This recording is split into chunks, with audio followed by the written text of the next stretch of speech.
week again. I was thinking, about politicians.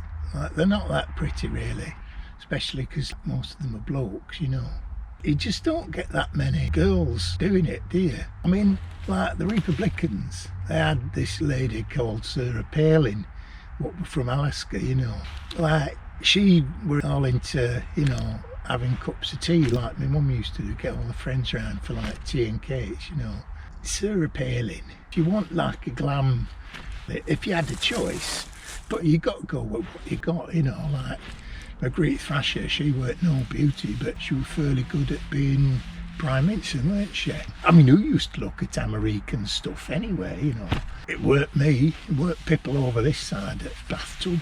Oh, speaking of bathtubs, I was thinking the other day, like Margaret Thatcher and Ronald Reagan, like they had a proper, like, we're mates, aren't we, type deal going on. Like neoliberals they were. At the time he called them Reaganites and Thatcherites.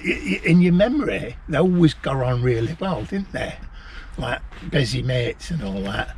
But not a lot of people remember this, but there was Grenadia. I think the Grenadians were trying to elect some president what were communist, like, and that's red rag to the American bull, because they think like the Caribbean is a big bathtub to splash the rubber ducky down, cause a few waves like Cuba, Nicaragua, Honduras, El Salvador. They've had the finger in everybody's pies at some point. Venezuela, anything with Evo Morales and Fidel Castro, And the thing is, like, Grenadia used to be a colony of the United Kingdom for like Great Britain, didn't it? Ronnie Reagan and all his mates in Pentagon see this bloke who's like says he's a communist, and it's time for the rubber duck again, isn't it? And they just like squashed on him.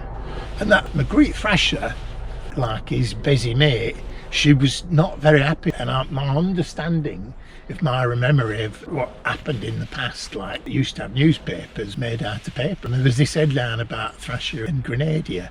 So she phones up Ronnie Reagan in middle at night, like really mashing angry with him, like give him a proper belting with a rambag in his ear, What are you doing with our ex-colony? You should have told me, you're a bad boy. And like proper took his pants down over the phone, I should imagine, Margaret Thatcher. She didn't have any women in the cabinet. She just had all these blokes who'd like lick her boots and say, yes, Margaret, you're very, very attractive, which is what brings me back to the start of the thinking, I think. But you never seen them holding hands like Donald Trump with that lady Tessie May. As soon as he got elected, got herself on the slippery buttered up slide and slid over the Atlantic to sit in his lap. After they come out, he takes her hand walking through these cloisters, and you can see her, she's an uncomfortable woman anyway. He takes her hand, and like Tessie May, the minute she managed to get her hand out of Donald Feeler Up Trump's grab her by the mitt, she's then thinking about her Philip. He's going to see me holding hands with this bloke famous for groping people's mittens. Big. That's what he does when some poor bugger comes in his office for them didn't put money off, something like that. So she had to phone bloody Philip and tell him, you might see me holding hands with some man who's famous for grabbing people by the mitten. Don't be worried, there's nothing to it. I might have slightly changed that. Can't have been the only phone call he had from her, like African dancing comes to mind. It's pollies, What do you do with them?